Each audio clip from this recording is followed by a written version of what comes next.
Hey, this is Tom Webster for Sounds Profitable for Thursday, May 15th.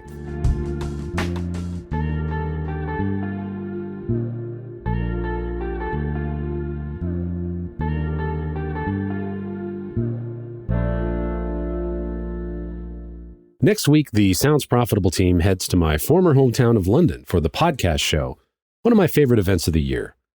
I will be kicking off the Brand Power Stage on Wednesday morning, which we will be co-sponsoring along with the IAB UK, and I'll have some brand new data on podcasting's power to attract attention and garner trust in an increasingly noisy media landscape. We'll have a link to register for a webinar in this space soon, so you won't miss out on that, even if you're not going to be in London. But you will, of course, miss the event. One of the great things about the podcast show is that, like my wardrobe, it's business during the day and entertainment at night with a variety of events featuring real shows and their real fans connecting in meet space. A few weeks ago on the podcast, I talked about the importance of building a theater for podcasters, not just a stage, but a full venue where hosts can meet the fans and where fans can interact. Events can be a huge part of this and are, I think, an underutilized way to build connections and maybe even a little revenue. In my book, The Audience is Listening, I wrote a few tips to creating such events for podcasters, and I thought I'd share a little piece of that here with you this week. By the way, if you're looking for a graduation gift for that special someone who's getting their degree, whether it's high school, college, or graduate school, doesn't matter what field they go into, they, like us, will eventually all become podcasters. So I know a great graduation gift. Anyway, on to events. Podcast events are a lot of fun and a great opportunity for what normally happens between the earbuds to be a genuinely shared experience. A few years ago, I went to a live performance from the cast of The White Vault here in Boston, and it was wonderful to put faces to their very talented voices. But for shows like Welcome to Night Vale or Crime Junkie or even Wait, Wait, Don't Tell Me, events are also a big part of their revenue stream, and that stream is finally picking up again after COVID drove a screwdriver into the works. I think this is a wonderful time for any podcast to consider how they can reach their audiences in new and compelling ways with events. And these don't have to be big, expensive theater renting events. Any kind of festival or free event in your town is a great place to put up a table and a sign and put on a show. People will come by out of curiosity. If you can stock the audience with friends, you can even drum up a little social proof that might intrigue the passersby into stopping and listening and maybe taking a card or a sticker. Let's face it, we're lousy with virtual events, and I don't know about you, but I'm hardly watching any of them. My life is still Microsoft Teams and Zoom and all of that right now, and the thought of taking a break from Teams and Zoom to watch more Teams and Zoom is somewhere between cleaning my bathroom and giving myself another quarantine haircut on my list of leisure activities. The problem is there's too much focus on the virtual and not enough on the event. And we miss events with a capital E, and I think every podcast is capable of creating one.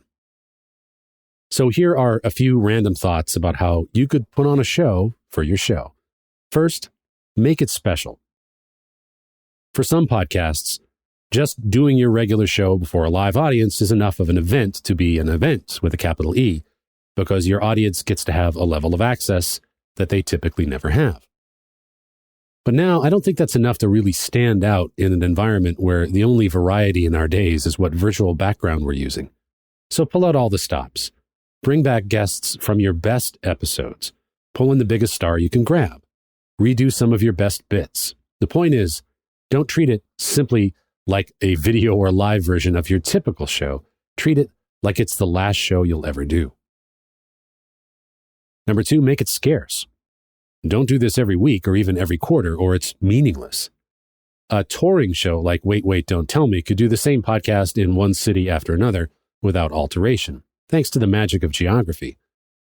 With your podcast and a limited budget, that's not going to fly.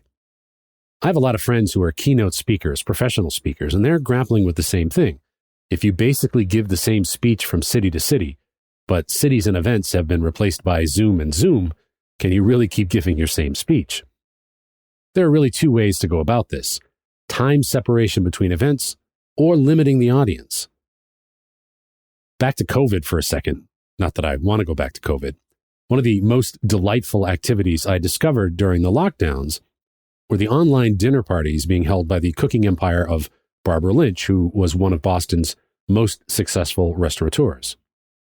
You signed up for a 2-hour class with one of her chefs, picked up all the ingredients at the takeout window of one of her restaurants, and then cooked with just a handful of other online students to make the dinner in real time. It was being able to see all of the other participants and not just feeling like you were watching TV that made it engaging. Now, you don't have to limit class size online, but they do, and it makes the event special precisely because it is scarce. Only a handful of people can take part. This means my Zoom screen isn't an existential Brady Bunch nightmare, and the teaching staff was constantly calling me by name and asking to see how I was doing. By the way, I made prune-stuffed homemade gnocchi with foie gras sauce. I am sorry, dear listeners, but I'm already very happily married. And finally, turn the chairs around. My good friend Chris Brogan likes to say that the difference between an audience and a community is which direction the chairs are facing. With Barbara Lynch's online dinner parties, the chairs were all turned to face each other, and my experience was richer for it.